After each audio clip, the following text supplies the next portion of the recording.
kasama niya. Mabuti nga nit, pinuntahan mo. Di ba? Alam mo, kaibigan. Ilang pa ito nahirapan sa immigration. Ang sabi niya, marami kami. Wala na kami doon. Nauna na kami ay, buti ko nagpahalo si Bianci po doon sa immigration. Nung nakita po ni Papa Eds, si Bianci po, pumunta agad dito.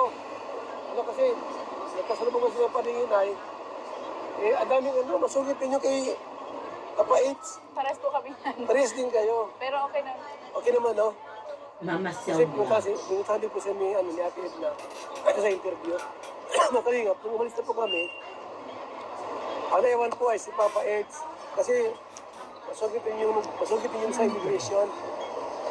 Ay nung nakita ito, ayun, i-confirm po yan nakasama ito ni Papa Eds at Pangting Kalingas. Mabuti nandoon ka, ano? Ano, hindi ka nagkalis agad. Okay na lang ni Bianci. Nakalingap. Hindi niya pinabayaan si Papa Eds. Doon din naman, hindi po pinabayaan ni Papa Eds si Bianci. So, mas nag-enjoy ka siguro, di ba? Kasi kakamos mo Papa Eds. Kahapon doon sa sa...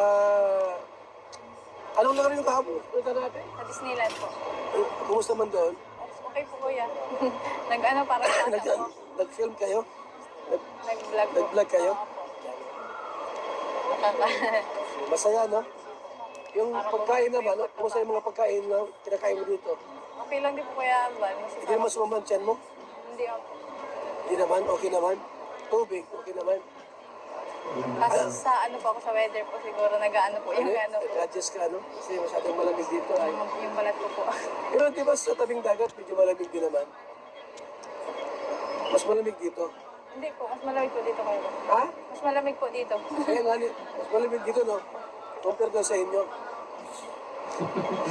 Mabuti nga hindi ka di mahangin. Ganyan lang po sa kalamig.